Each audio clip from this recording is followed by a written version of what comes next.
A teraz vás čaká ešte naša poradňa, tak ideme teda k laptopu. Určite áno, Soni, pretože máme laptop plný diváckych otázok. Niektoré sú aj správne, niektoré musíme dovysvetľovať. Takže pán primár, čo ste vybrali? V prvom rade spýtajú sa pacienti, že či sa jedná o vnútročnú operáciu alebo nejaký povrchový zákrok, prípadne či to je nejaký špeciálny typ kontaktných šošoviek. Takže jedná sa o vnútroočnú operáciu. To znamená, že pri operácii vstupujeme do oka, ale nič z neho nevyberáme. To je dôležité rozdiel medzi sivým zákalom, keď sa operuje, alebo keď sa vkladá nová šošovka namiesto vašej. Z refrakčných dôvodov žiadny takýto zákrok sa nejedná. Vložíme novú šošovku k vašej vlastnej šošovke do miesta, ktoré je presne na to určené.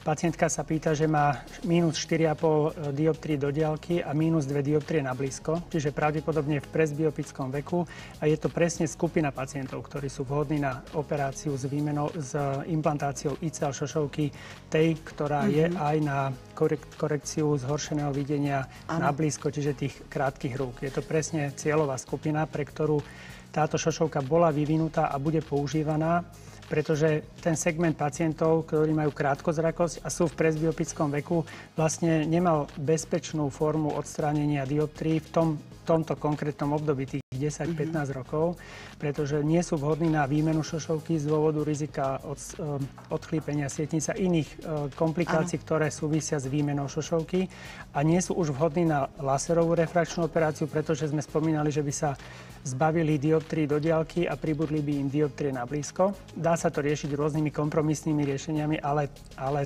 tento spôsob riešenia jedinečný teraz bude ako novinka. Pýtajú sa pacienti na dĺžku zákroku. Operácia jedného oka trvá zhruba 5 až 8 minút. Nerobia sa obe oči naraz. Štandardne je rozdiel 1 až 2 dni. Z dôvodu toho, aj z bezpečnostných dôvodov, aby sme zistili, ako pacient reagoval, či nedošlo k nejakým komplikáciám, ako prijal tú šošovku. A myslím si, že to o mnoho príjemnejšie s pacientom takýmto spôsobom od začiatku byť dohodnutý, aby nešiel do niečoho radikálne. Áno. Rekonvalescencia, čiže návrat do normálu alebo do bežného života. Čo sa týka videnia, do 2-3 dní pacient vidí normálne na blízko, na diaľku, s tým, že v závislosti od veku, čiže čím je mladší, tak tým je tá rekonvalescencia rýchlejšia. Ako náhle by sme implantovali šošovku, ktorá obsahuje už v sebe aj tie dioptrie na blízko, tak rekonvalescencia, čo sa týka kvality videnia na blízko, sa môže natiahnuť aj o týždne, lebo určitý spôsob naučenia sa, zvyku, tzv. Neuroadaptácie je potrebný. Čo sa týka rekonvalescencie, návratu do bežného života, športových aktivít a kancelárskej práce s ťažkými bremenami, tak je to minimálne týždeň po operácii druhého oka. Čiže reálne 2 týždne si urobiť taký ľahší program. A hrozia tam, pán primár, nejaké komplikácie? Ďalšia otázka bola vedľajšie účinky a komplikácie. Tak vedľajším účinkom praktickým je to, že sa vám zmení videnie na blízko, pretože pacienti, ktorí majú mínusové dioptrie, sú zvyknutí, že majú extrémne dobré videnie na blízko. To znamená, od 5 cm pred okom vidia detaily tak ako nikto iný, lebo majú mikroskopické videnie. Ak máte minus 4 a viac dioptrií, tak máte reálne mikroskopické videnie, ale len na blízko. Ďalej už ste v úvodzovkách slepí a musíte mať nejakú optickú pomôcku.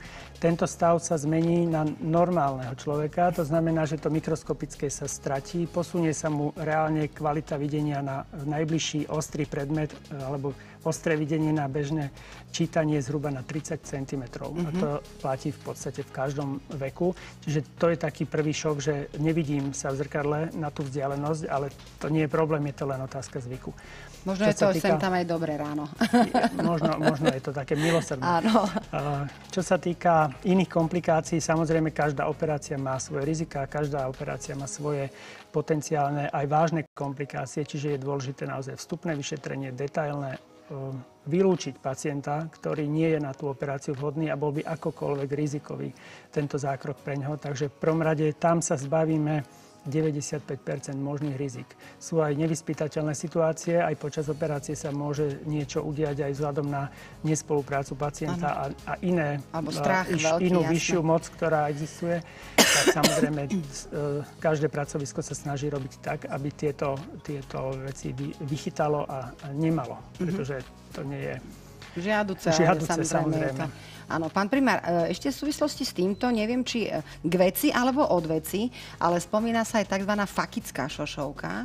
Fakická je vlastne nejaká ICL, alebo to je nejaká iná šošovka? Fakos znamená šošovka, čiže fakická znamená, že vašej vlastnej šošovke sa dá ďalšia. To je presne téma, o ktorej sa celý čas rozprávame. Čiže ICL šošovky sú vlastne faktické šošovky. Dobre, čiže aby sme si... Čiže nevymieňame, vkladáme ďalšiu prídavnú šošovku k vašej šošovke. Existujú aj prídavné šošovky, ktoré sa dajú vložiť už po operácii sivého zákalu v minulosti, ale tie sú pseudofakické šošovky. Dobre, ako je to naozaj s tým strachom možno?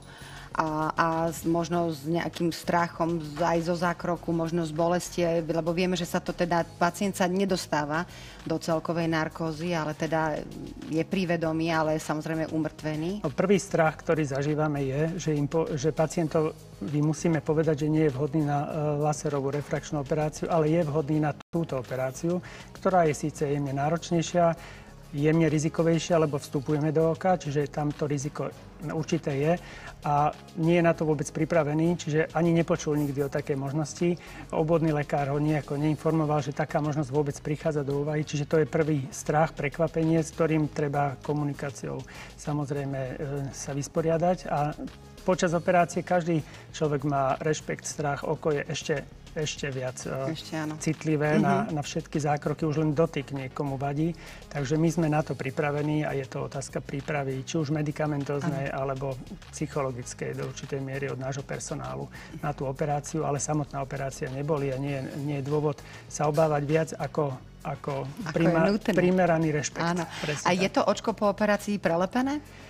Do druhého dňa. Len z dôvodu, pacient ho teoreticky nemusí mať prelepené, ale keďže nemá žiadne ťažkosti, tak môže mať nutkanie sa dotknúť oka, čo nie je žiaduce. Čiže to prelepenie je čisto bariéra medzi tým, že by si potrel, pošúchal, išiel nejakou servitkou, nečistou alebo nedostatočne čistou, aby si nepoškodil. Čiže je prelepené, ale len do druhého oka, do kontroly, následne už si má zvykať. Už má začať pracovať, to oko má byť odkryté, má byť odvetrané svojím spôsobom, a kvapkajú sa kvapky. Čiže to obdobie také medikamentóznej rekonvalescencie je zhruba do 3 týždňov, keď si kvapkajú ešte kvapky pacienti. Videnie sa vráti do normálu, alebo teda nadštandardného normálu, pretože predtým to bolo s okuliarmi na úroveň do 2-3 dní. Jedno oko, druhé oko. Áno.